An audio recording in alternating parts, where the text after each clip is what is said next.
Okay, good afternoon. My name is Matthew Hardy. I'm the Managing Director for Onchift Education and also Eden LMS. The reason for today's video is I'm going to take you through the Certificate 3 in Civil Foundations and the fair trading information around the Underpinning and Piering Contractors License. This should answer a lot of your initial questions about who is for me and why is this something I've never heard of and why is it important? Why should I actually proceed from here to doing this qualification and attaining that contractor's license? So we're going to be looking predominantly at just three different things today, but two of them say the same thing. One's our website, one is the fair trading website, and the other is the National Construction Code and class of structures. So I'm going to go through those quickly and bring them up. Now, a lot of our clients that have recently been contacting us have been asking the same questions.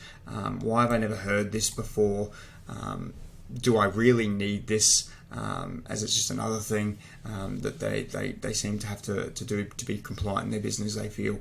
But I'm going to demystify a lot of that for you because it's quite important that we all understand why this exists. In the last couple of years, fair trading have started to become more focused on residential building works and some of the non-conformances that are pretty common across the industry because of some major incidents that have gone on. You will remember the sinking building in Sydney. That is just one of a number of them that requires either underpinning or demolition as quite a young structure. That's really not what the industry is about.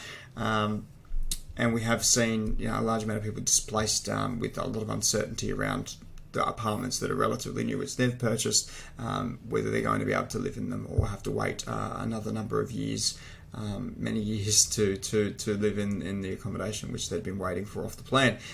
So fair trading have actually started to send out inspectors. I hear the number is 6 inspectors to go around sites for residential class structures to check if contractors are licensed and competent in the works that they're undertaking.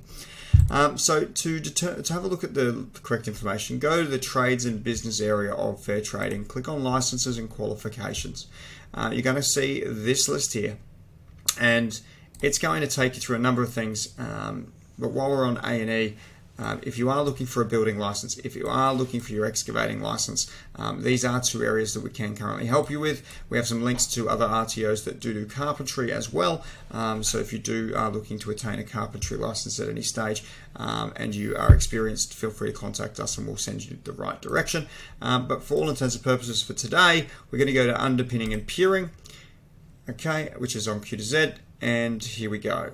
So you'll see here a lot of the things that we're all quite aware of from other pages, and the building licenses more commonly is where we find out about this. In New South Wales, you need a license or certificate to do any residential building work valued at more than $5,000 in labour and materials, including GST. Now that's not a lot of money. Okay, if you're doing piering works, I don't know any contractor that does piering that could do a pier for under $5,000, as they're required for large and strong foundations for multi-story buildings. We're usually talking about millions of dollars in terms of excavation and piering and contracts that we're looking at for those types of projects. So you're going to be well and truly outside this $5,000 limit if you're doing this type of license. But when do you need a piering and underpinning license? And what is underpinning? Well, underpinning is the construction of a new support structure under a wall or column or a footing of a building without removing its superstructure. Okay, so usually we see that on old buildings. We've seen it on younger buildings, and that's why this is now an area of focus for the regulator. It also allows the loads of the building to be increased. So if we are going to renovate, extend, build on top of that structure, we may need to do those works as well. Now we do see that with buildings in the city or in more dense areas like the eastern suburbs and that are residential structures that demolition companies come in, put temporary works in place to retain the facade of the structure, and then they've decided to either go down or go up or both, and they require underpinning as well. That is a licensed area of work, and it is usually more than $5,000. So if you're doing those types of works as well, this applies to you, even if you're a demolisher. Now, I do know demolishers that have propping on their license think they can do this, but we are playing an interesting game where you're now looking at 2 licensing areas with 2 different regulators. I would be very sure with your contracts and how you separate those works to make sure that you're not crossing any legal lines that could get you in trouble. The home building regulation is the enforcing instrument from a legal perspective. So that is the home building regulation of 2014 that outlines what we've just looked at there regarding the $5,000 limit for contractors without a license. Now, that being said, with our entire work health and safety set of regulations, it is always said you must be a competent person to undertake the task. Okay. Now, let's say that you are doing work less than $5,000 and you say, I'm just going to continue doing that, never going to need it. If something does happen on site and you are unqualified in that area, whether you're competent at doing it or not, it will be questioned as to whether you were or weren't at the time competent in that task or current in the skills and knowledge.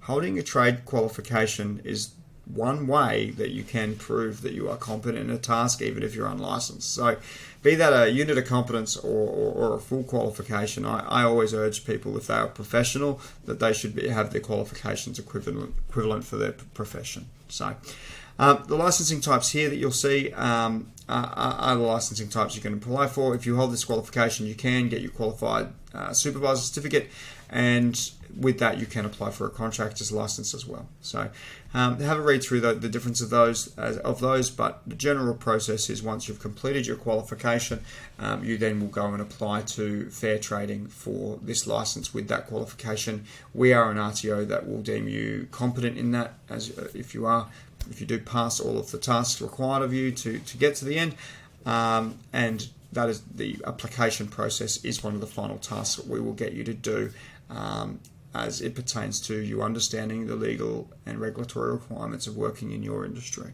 Okay, so this process is tied into our workflow and our training plan also. Qualifications needed, there is the qualification which you're looking at today, the Certificate 3 in Civil Foundations. Alright, you can find other providers for this qualification by visiting training.gov and clicking on the button that says find me an RTO. You'll notice that in Australia there are only probably 7 or 8 RTOs that do this. We are the only one that is a workplace training RTO. We're the only one that will have you come to our office to do an assessment if you're very experienced and see how well your experience covers the qualification requirements, and then issue you with less work than others do.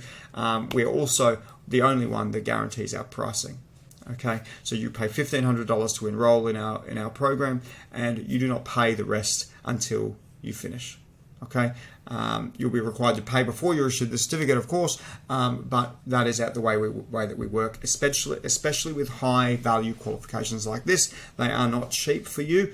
You must be very serious when you approach this and complete in a timely fashion and then go for the licensing outcome. That is the way that we will manage you as a student of ours.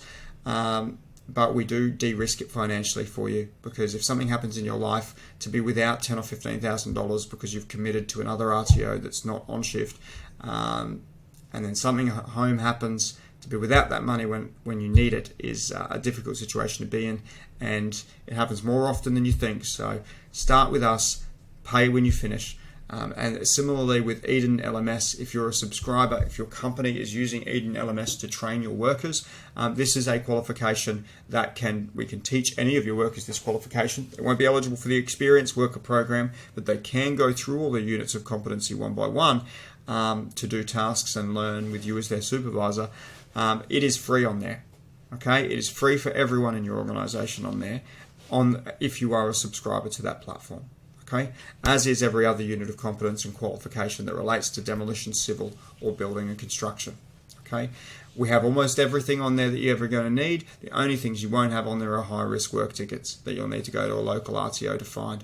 But you can study everything else. You can teach your workers everything they need to learn. You can onboard people very effectively just by using that system and being a subscriber. And you can save yourself $10,000 to $15,000 for this qualification, if you choose to go down that path and you want to go with Eden LMS instead of working with the experienced worker program. All right, so that's the first thing. Understanding of what they've written here is very important. Okay, residential building work, from my research is about being a habitable structure. All right. So if you've in your building contracts, if your PCs come to you and it's a class 1, you know you're going to need this license. Okay. But there is a human factor here that your principal contractors, once they start deciding that you're going to need to be licensed to work for them, they will not differentiate one project from the next. They'll make a blanket decision across their organization that you must be licensed, whether it's a hospital, a police station, a commercial building, a warehouse, an industrial estate, or a residential class of structure. They will want to ensure that their subcontractors are competent and licensed and insured for the tasks that they're doing.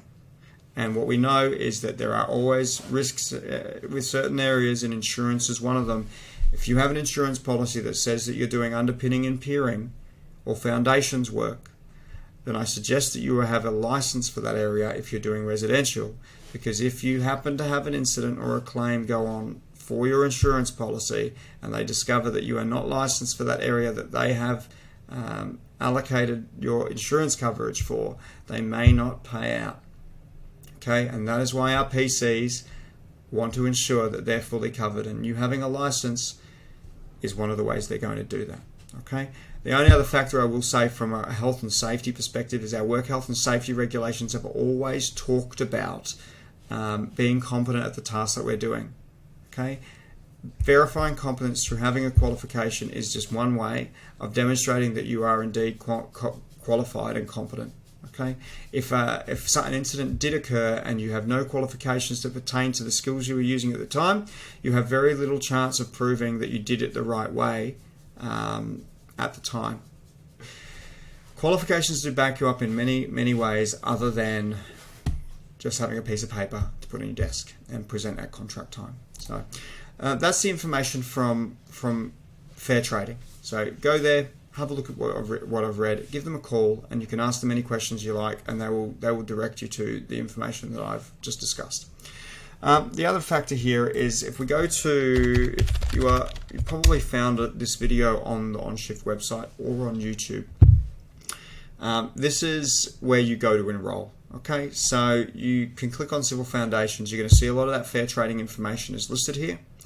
In terms of the units of competency which you will undertake, you'll undertake all of these core units of competency that appear on our website. You will undertake a unit selection from this unit below. Okay, these are all of the units of competency we have written for this qualification and developed for our clients to undertake, whether that's teaching your workers, or whether that's putting you through an experience program that helps you attain the qualification much faster. These are the units we'll be selecting. Okay, from. You'll be doing all of the core, and you'll be doing the selection of the electives. Okay, you must attain 26 units in total to attain the full qualification for the licensing outcome. There are commonalities between this and the excavation license.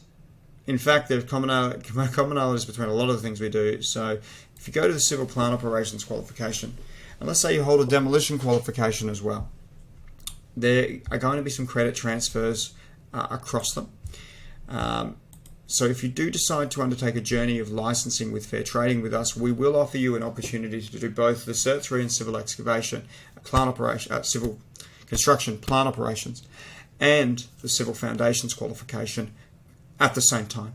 All right, so that when that application goes in, that you end up with a supervisor's certificate for both excavation and civil foundations, and that your company will then hold a contractor's license for both of those areas of business. Okay, that should see you mostly covered with the scopes of works that our clients are currently doing. You can find that information here as well. When you go to enroll, like I said, very, very simple. You select from the list of units of qualifications that we offer. You proceed to the following page. All you pay is $1,500.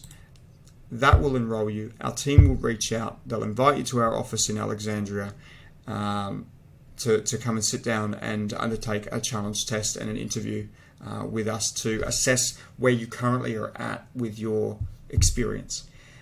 If you pass that stage, you'll either then progress on to the final composition of developing your file that would be presented to fair trading if required during your license application process, and the final parts of achieving the qualification, which would enable you to attain a series of VOCs to keep ensure you're current through us, as well as our staff coming to site and being on projects with you. If you're an experienced person, however, that doesn't have that ability to present references and current projects or recent projects to us, but you still have a large volume of experience. It's quite an important point. If you have a large volume of experience and you know you can do these tasks, and let's say you just have photos, okay, and the previous party, they don't want to give you references, they don't want you to become a competitor, and there's some real uncertainty there about whether you're going to get there at the end and attain your license. We are a unique training organisation in a sense that we have a very strong community around us. A lot of our clients that join us don't tend to go to another RTO once they've worked with us, and for reasons like what I've mentioned before. We've got these experienced worker programs which are really dynamic and license oriented, and really there to enable true competence at the task and upskilling you, but also then attain a licensing outcome.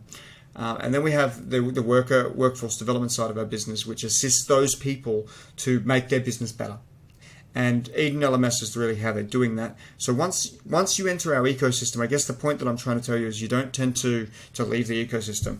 You will need other companies to assist you with high-risk work, licensing, and other bits and pieces, but we're truly here to help you, and I don't know that you'll find anyone else like that within our space.